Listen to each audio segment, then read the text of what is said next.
Fatalities are always a difficult issue, and so far this year there's been 5, regrettably. But that's the average rate for the last 50 years. And over that time, production has increased from 6 million cube to something around 33 million cube.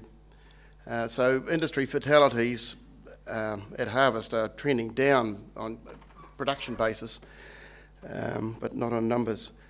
However, the industry standard should be no fatality is acceptable. The target of 0 is perhaps a very real one sometime in the future.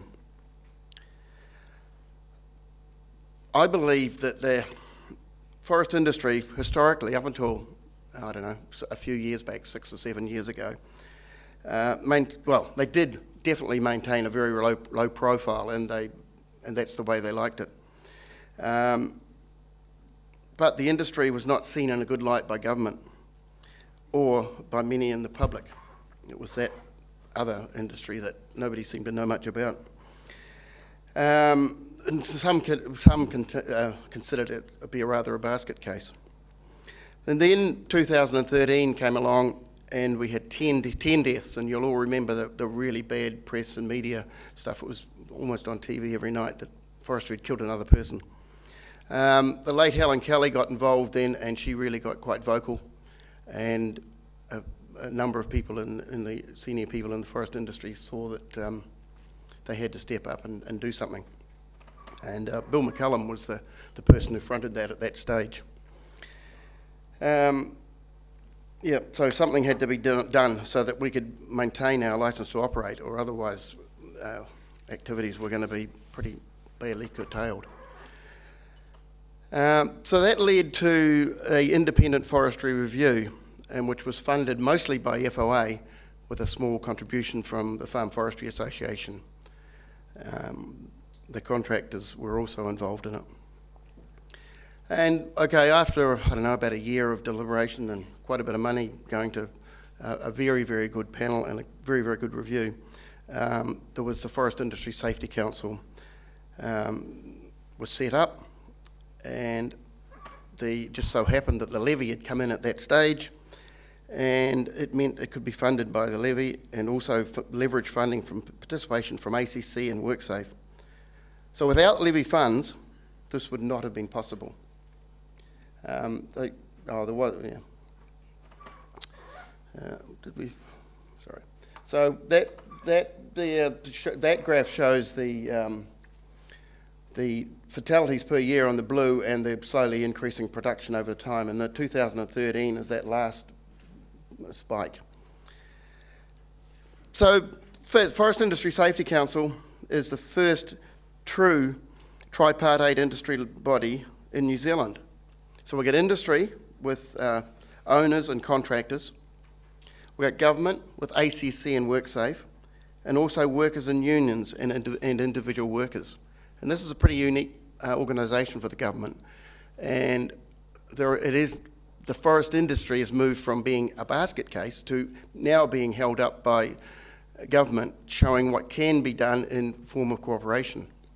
And so the government has had quite a lot of involvement, more government involvement in this committee than has been historically in any other field.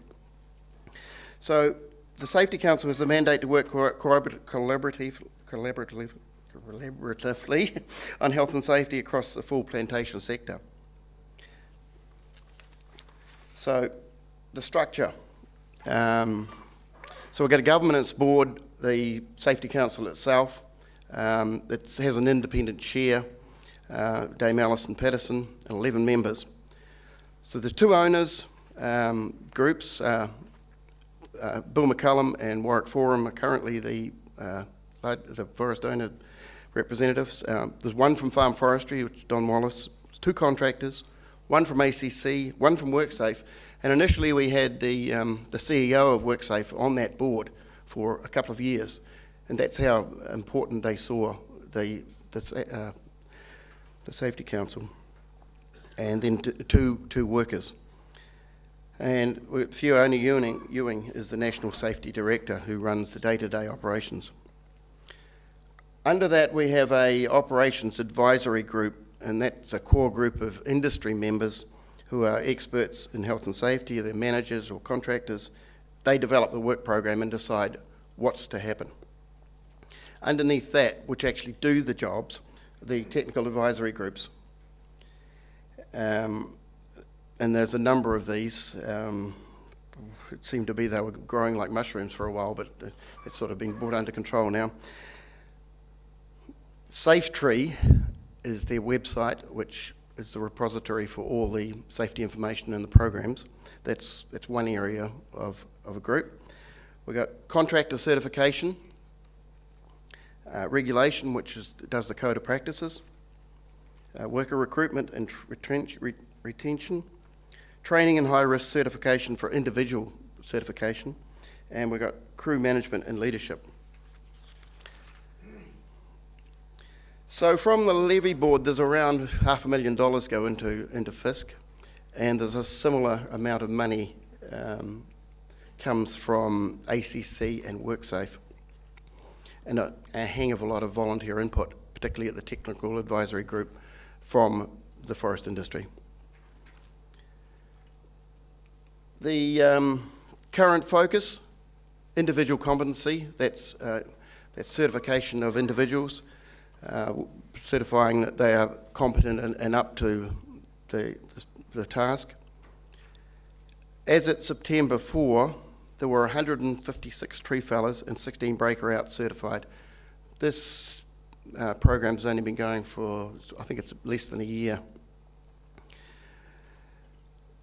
Then this individual contractor certification, which for small growers is really important because most farmers and small growers don't really know what's entailed. They have no idea. But at least if a contractor can come along and say, look, I'm certified, my gear is certified, my workers are certified, at least that gives us some sort of assurance that this guy's just not some cowboy that's going to kill somebody on the hillside. So currently, it probably doesn't mean so much for the large contractors because they've all been doing their job right for a long time, and they know they're good contractors, and bad contractors just don't stay. But small growers don't really have a clue. Generally, some do. So there's 51 certified contractors, and 13 conditionally certified, and 219 in the system. There's this thing, growing our safety culture, where safety becomes just a matter of course, and it's ongoing work on growing our safety culture with participation and facilitators workshops going on to become that safety will become second nature, and it is for many, but it does need to improve. There's been regional workshops held in 15 locations with more than 1,100 attendees so far, and these are ongoing.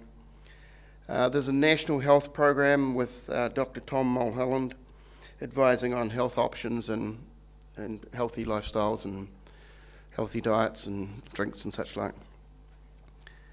And FISC is also running the IRIS injury reporting system. It's been around for a long time, but it's been expanded to cover more than just the large foresters. It's trying to encompass a lot of the small contractors as well. It's a database of accident reporting that can be interrogated to identify trends and maybe look at where we're vulnerable and allow resources to target high-risk activities. The Safety Council had I think it was a 3-year contract, which must be up about now. I can't see it being disestablished, but it's very reliant on as long as the levy gets the go-ahead next year, which will allow its funding. Otherwise, I can't see if we can't get the funding from industry. Well, the funding from government's not going to happen, but I would imagine that's not going to happen. But it's always a possibility if we don't get a positive levy vote. Thank you.